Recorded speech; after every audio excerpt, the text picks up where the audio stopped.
Jangan lupa like, komen, dan subscribe channel YouTube TVRI Bengkulu dan nyalakan lonceng notifikasinya.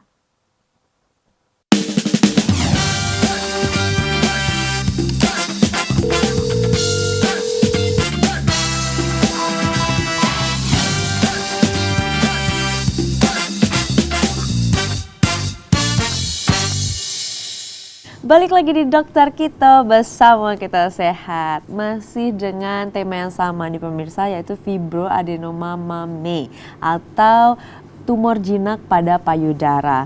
Untuk pemirsa, sebelum kita lanjut ke materi nih, untuk pemirsa yang ingin bertanya bisa langsung menghubungi kami di nomor 0851 7676 4648, nomor 0851 7676 4648, atau bisa juga mengirimkan pertanyaan kalian di Instagramnya @tvri_bengkulu. Di sana ada postingan Dokter Kito terkait dengan tema hari ini. Jadi bisa langsung mengirimkan pertanyaannya di kolom komentar. Baik dokter, kita boleh langsung lanjut aja ya dok ya? Kita lanjut ya. Boleh slide-nya. Nah ini tadi boleh next. Kita next dulu. Nah jadi kalau untuk tata laksananya ya, tata laksana.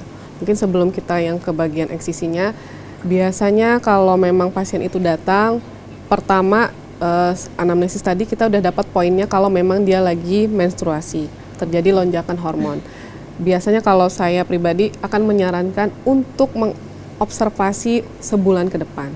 Nah ya, Bu, ini kan sudah saya periksa, Ibu juga bisa meraba sendiri bahwa misalnya benjolannya masih sebesar kelereng kurang lebih seperti itu ya. Untuk sebulan ini jangan dipencet-pencet, jangan diapa-apain, jangan diurut, jangan diapa-apain ya. Kita kasih obat dulu seperti itu ya. Dan nanti sebulan lagi coba Ibu raba lagi. Kalau memang yang pertama tidak mengecil, yang kedua pembesaran masanya lebih besar ya, benjolannya sedikit lebih besar. Yang ketiga ada tanda-tanda yang mengganggu dari aktivitas Ibu, segera ke sini lagi. Ya, kembali ke puskesmas. Pasti saya sarankan seperti itu. Itu biasanya untuk tata laksana. Maksudnya untuk pengobatan awalnya biasanya puskesmas seperti itu ya.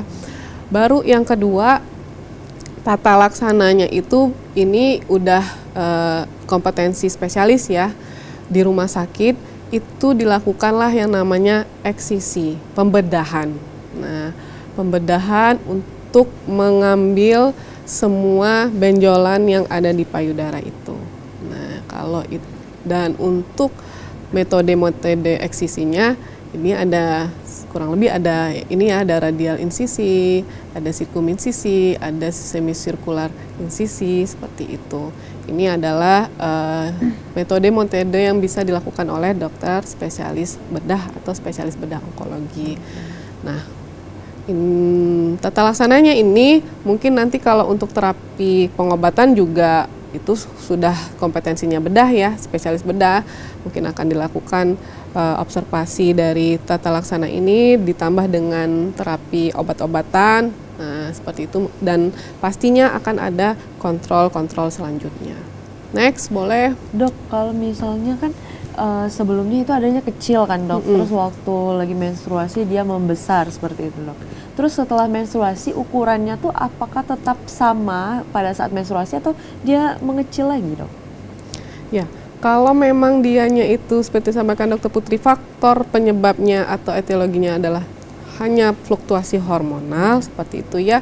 Dan setelah diobservasi memang ada kejadian di pasien setelah sebulan kemudian dianya itu mengecil karena hormonnya kan sudah istilahnya ya, dari yang tinggi ke yang rendah, sehingga dia juga berdampak terhadap yang benjolan tadi ya. Besarnya benjolan dia akan seirama istilahnya itu ya dengan hormonnya itu. Makin dianya itu turun hormonnya itu, dia akan makin mengecil dan bahkan memang hilang. Bisa lama-lama bisa hilang. Makanya biasanya Ibu tolong observasi untuk sebulan ke depan. Yang penting tanpa ada ini ya freezer apa-apa ya, tidak boleh diurut, tidak boleh ditekan-tekan. Karena kalau ditekan-tekan itu ibaratnya apa ya, dianya itu kan jinak ya. Terus kita ganggu nanti dianya marah seperti itu ya. Dia akan menginvasi benjolannya tersebut. Takutnya dia akan menambah yang awalnya kecil, dia akan menambah besar seperti itu. Lanjut ya, Boleh, lanjut Dok. ya, kita lanjut. Oke, ini untuk slide terakhir mungkin boleh dijelaskan saja dok, soalnya ada sedikit kendala. Oh boleh, boleh. Oke, sebenarnya untuk yang terakhir ini adalah deteksi dini namanya ya. Deteksi dini yang bisa dilakukan untuk wanita usia subur ya, baik wanita usia subur yang sudah menstruasi tentunya ya. Jadi sudah bisa dimulai pada umur yang sudah menstruasi. Namanya adalah sadari, pemeriksaan payudara sendiri. Jadi untuk deteksi dininya bisa dilakukan pemeriksaan sendiri di rumah. Nah, nggak ada gambar ya. Oke, jadi hal yang pertama itu kita biasanya edukasi ke pasien sekarang untuk pemirsa TV di rumah, bisa dilakukan di rumah. Tentunya pakaian bagian atas dibuka seperti itu ya, tidak ada halangan. Berdiri di depan kaca seperti itu ya, berdiri di depan kaca dengan tangan bisa ke atas seperti ini ya, tentunya dengan posisi badan yang tegap. Nah, tegap. Posisi tangan di atas seperti itu ya, tangan di atas dan dilihat di kaca, melihat payudara kanan dan kiri. Yang dilihat apa dok? Yang pertama yang dilihat adalah simetris atau tidak kanan dan kiri. Oh, oke. Oke, kanan dan kiri simetris atau tidak. Tentunya secara fisiologi pun bentuk payudara perempuan ya, itu kan tidak selalu sama ya kiri kanan ya, baik dari volumenya, baik dari gimana-gimananya. Akan tetapi dilihat apakah simetris atau tidak seperti itu ya. Yang kedua, apakah ada seperti tanda-tanda infeksi kemerahan, tanda apakah ada seperti jaringan-jaringan luka, ataukah bentuk kulit di sekitarnya itu seperti jeruk yang saya bilang tadi ya. Itu yang kedua. Yang terus bisa juga dilakukan dengan tangan di sini, di pinggang ya. Tetap posisi badan tegap, dilihat di depan kaca sama dilihat. Kalau yang tadi tangan ke atas dilihat, terus yang kedua di pinggang dilihat. Apakah sama yang dilihat seperti yang tangan ke atas tadi? Oke. Yang selanjutnya bisa dilakukan tangannya itu ditaruh di tulang belikat sini atau di sini boleh juga. Ya, di kepala sini, terus tangan yang sebelah kirinya seperti itu ya, itu baru meraba di payudara yang kanan berarti ya, yang kiri, tangan kiri meraba payudara kanan, itu dilakukan misalnya ya, ini payudara ya, payudara. Itu bisa dilakukan perabaan, memang lebih sensitif itu merabanya di ujung-ujung jari ya, di ujung-ujung jari. Diraba, misalnya ini payudara ya, diraba dari atas ke bawah, seperti itu ya. Terus ke atas lagi, nah ke bawah lagi, ke atas lagi, seperti itu ya. Begitu juga yang kiri, payudara yang kiri, tangannya di sini, boleh di tulang belikat atau di belakang kepala, tangan yang kanan yang meriksa, itu sama juga. Boleh dari atas ke bawah, seperti itu ya. Terus atas ke bawah. Yang kedua, posisinya sama seperti ini juga, seperti ini. Terus tangan kiri itu melingkar dari luar ya, dari luar seperti itu ya, dari luar terus ke dalam ya, mendekati puting maksudnya ya, ke dalam itu mendekati puting. Sama yang kiri juga sama seperti itu, dari luar ke bagian dalam. Nah, seperti itu ya.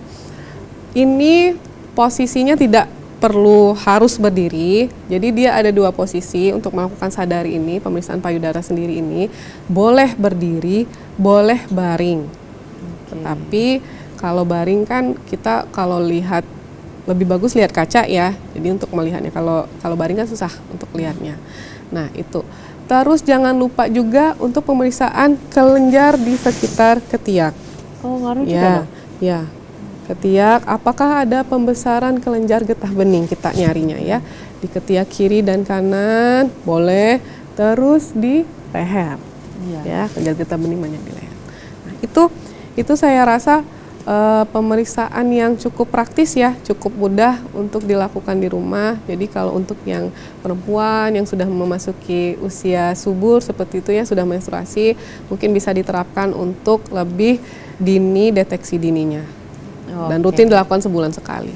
Baik, Oke, dokter. Dilakukan sebulan sekali ya, dokter ya. Lebih bagusnya seperti itu. Oke, dokter nanti kita lanjut lagi ya dok Oke. ya. Kita jeda sebentar ya dok ya. Oke. Pemirsa jangan kemana-mana, tetaplah bersama kami di Dokter Kita Bersama Kita Sehat.